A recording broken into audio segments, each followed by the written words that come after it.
Hello there, this is Beth with YouTube Pagan question challenge number 50. 50, wow, 50. What advice can you give a new pagan?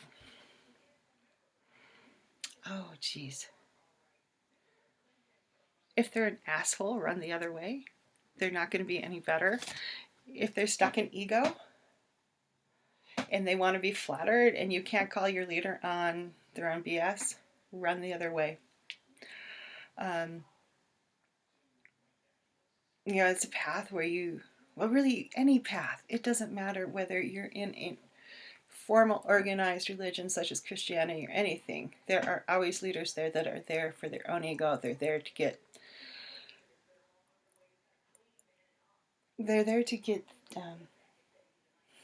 oh, I was just thinking, they're there to get, their ego gratified. It happens. Some people start believing their own hype. And those are the people you got to watch out for. And if you can't call someone, especially someone who you're considering a spiritual leader, on their own hype, it's not healthy. In college, I was lucky enough that they had a group called Pagan's Spiritual Student Alliance, PSSA. And we always liked the P because, if you felt like you couldn't tell someone that you were pagan, you just say philosophy. Philosophical. Spiritual Student Alliance. Yeah, close enough. But they did a great, John Cooper and Raven did a really great workshop on spiritual teachers and looking at abuse and what are the signals and what are the signs of this. And I have the information they gave us is like that. And these people did this for free, mind you, because this is a little student group with no funding. And great resource. Really made you aware of what to look for, what you do not want. And so those kind of things, of being very aware of that kind of stuff as you're moving into a group or into any pagan community, because pagan communities can be they can be so awesome at times, and sometimes too they can just be so like holy moly, man, just infighting, and can be brutal. And you need to be well aware of indicators in spiritual teachers, and it's going to help you better off in your relationships too, because you're going to notice things that you don't want there also. That's probably my first huge piece of advice. It's like if something feels off, or the leader, teacher, head of something is like, stroke me, stroke my ego, make me feel good. You don't want that. Doesn't matter how cool their teachings are, get out. And I think the next main thing would be like, never stop learning, never stop reading, never stop exploring yourself and your spirituality. And it's like the moment you stop, it's like, because you can stay in one little thing. Say you're extremely attracted to, I don't know, Norse. It's the first thing that popped in my head. So we'll use the Norse as an example. And you've read all this stuff. That doesn't mean you have to stop learning once you've read everything you can find on the Norse myths, culture, and history. And history books, people. Read history books. And I'm talking the proper history books, not just pseudo history books. History books wrote by people with PhDs. They are going to at times almost be more helpful than just stuff that is from a pagan perspective. You get more of a well-rounded picture, and they're just good for you to keep reading and get that brain going.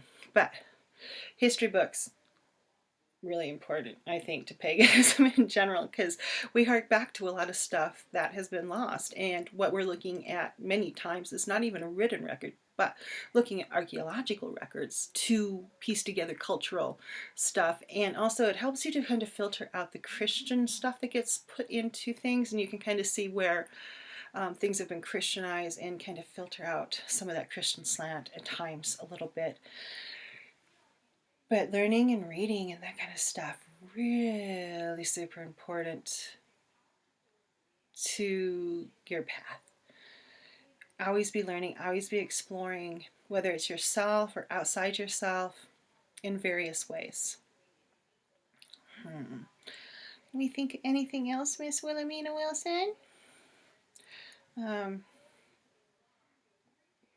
don't be afraid to go unconventional in your practice. Great majority of my spiritual practice is art right now, and the act of painting. So much comes out in that for me right now compared to doing an actual proper ritual.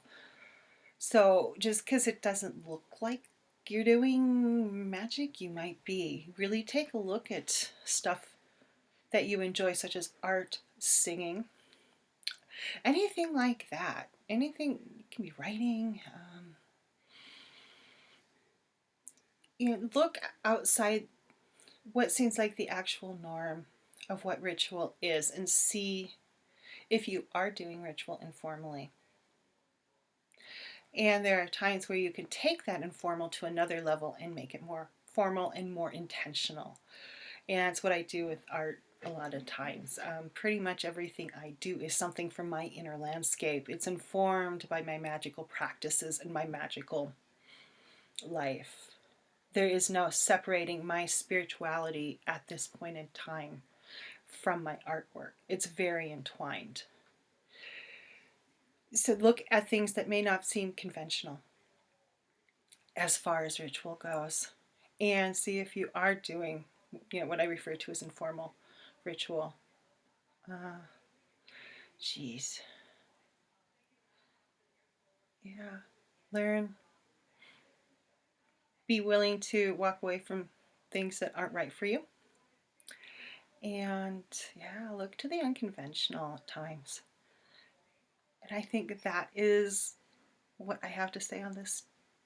But yeah, I think the biggest thing, if you take anything away from this video, it's the importance of really, if you can't call your priest or your priestess, whomever is in charge of the group, whatever it is, guru, whatever you're calling them, shaman, on their own bullshit, if you can't call them on that and they don't address it within themselves, and you see this play out, not just in pagan communities, and I've seen it in yoga, I've seen it in other spiritual communities.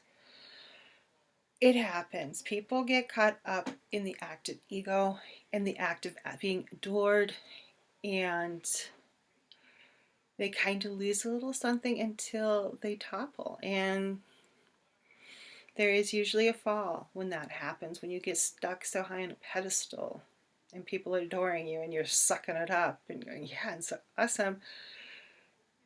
And they fall.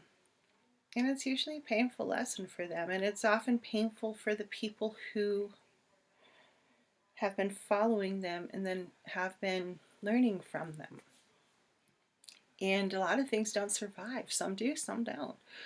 So, yeah, that if you take anything away from this video, that would be like the one thing. And learning too, maybe. But I can't believe there's only 2 more questions after this one. Oh, we're almost done. Alrighty. Thank you so much for watching again, and I'll be back later on. Bye-bye.